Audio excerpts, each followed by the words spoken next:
It had barely been a day since it happened. The kingdom of Lordaeron was hopelessly lost.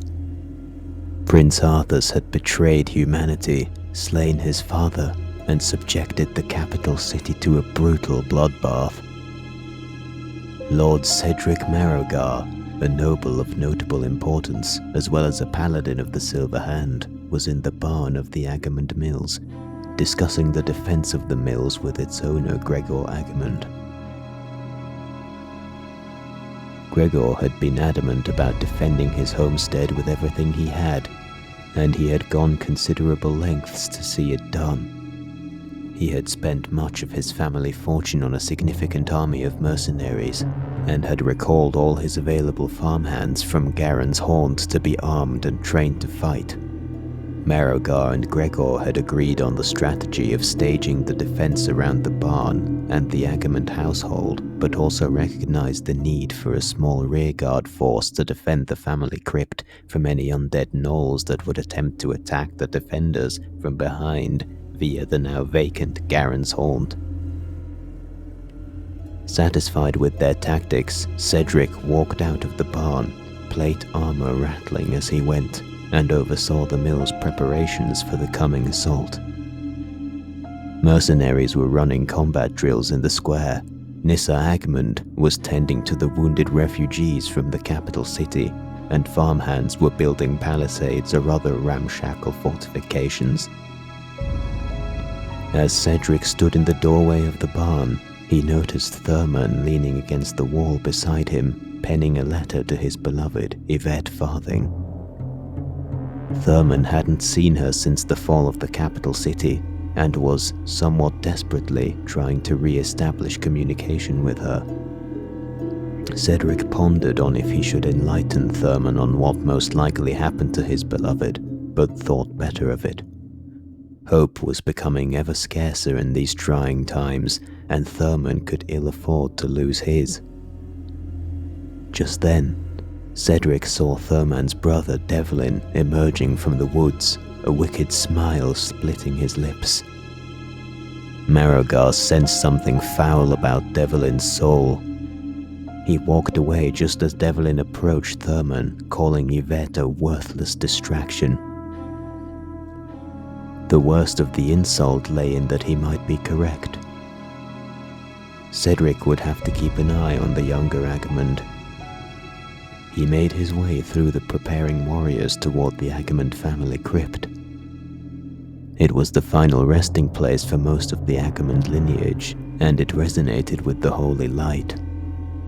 Cedric swore that the ancient Agamonds would not rise to serve the traitorous prince, nor would their legacy be defiled by unliving hands. Lord MARROWGAR knelt before the holy site and meditated. His aim was to sharpen his senses before the coming storm, but he kept feeling his attention shift to the fate of his family.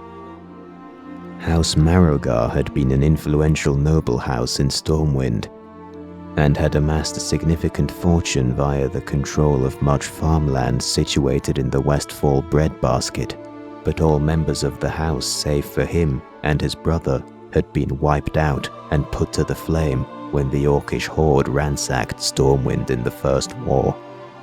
Cedric himself had been sent at a young age as a delegation to the Kingdom of Lordaeron to be trained as a paladin of the Silver Hand, whereas his brother had been sent to Caer Darrow to learn proper statesmanship under the tutelage of House Barov, in order to strengthen ties between the noble families. Cedric remembered the day he heard of the news. He dropped the half-read letter to the wooden floor of his chambers after a long day of sparring with his Silver Hand warhammer, and failed utterly to hold back tears. The despair he felt seemed almost insurmountable. It was then that his master arrived at the door. Uther the Lightbringer had heard of Cedric's profound loss and came to offer comforting words. Cedric remembered thinking that the old man's words would just fade into nothing, but it was only much later that he realized how profound an impact the words had on the hopelessness that had threatened to consume him. When Uther had left the room, Cedric once again read the letter, this time fully, and realized that the family fortune that hadn't been pillaged by the green-skinned brutes was now entirely his to command. Cedric didn't feel any joy or redemption at this, since money couldn't get his family back, so he sent a small share of it to his brother in Caer Darrow and donated the rest to Stormwind's government in exile to help rebuild when the time came. Cedric's eyes snapped open, a tear rolling down his cheek. He realized that his meditation hadn't helped him one bit. That was when he heard the unmistakable clamor of battle coming from behind him. Fearing the worst, Cedric hurried back to the barn to see the chaos that the defenders had been plunged into. He saw guards struggling to hold back a scourge contingent that had somehow entrenched themselves in the Agamond household. Devlin was standing inside with his spiked cudgel held threateningly over his own mother's head, shouting threats at any who approached his skeletal bodyguards flanking him. Cedric was about to move in to handle the traitorous whelp, but something far worse caught his attention.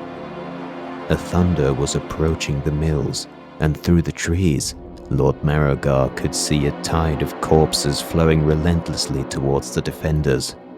He tried to rally the mercenaries to their battle stations, but the chaos Devlin caused had completely thrown off the defenders. The mercenaries were superior fighters compared to the Scourge zombies, but the disorganization, as well as the sheer terror the former citizens of the capital city caused, led to many of the defenders being singled out and dragged under. Cedric met the wave of death head-on with his hammer, flinching every time he crushed the skull of one of his former countrymen. As with the mercenaries, Cedric quickly found himself surrounded, so he threw up a prayer to the holy light, lashed out with his hammer, and rode the momentum onward, spinning around and around, cutting a swath of bloody paste through the Scourge army. It was when he finished his spin that he suddenly felt the hopelessness of his situation. In the background, he saw Thurman and Gregor being dragged down by the zombies. He was cold. He saw the mercenaries rising into undeath. He was terribly cold. So cold he could barely move. He turned back around to the edge of the forest, where he saw a familiar face emerging from the darkness of the night. Arthas. Cedric felt like a lamb being stared down by a lion. The fear he felt put the very concept of fear to shame. The traitorous prince approached slowly, his deathly white hair flowing in the wind. Just before Arthas reached the frozen Cedric, he offered up a last desperate prayer to the light, which wreathed his weapon in flames and allowed him to block the descending Frostmourne. For a very brief moment, the slightest hint of surprise flickered across the Death Knight's face, before a malevolent grin split his lips. Cedric's weapon hilt suddenly shattered under a sudden and immense increase of pressure from Arthas, which allowed Frostmourne to rend open his armor and disembowel the Lord. The last pathetic sputter escaped Lord MARROWGAR's mouth as Frostmourne extracted his soul. The last thing he heard before being stored in the Runeblade was Arthas remarking that he would make a fine soldier for his army one day,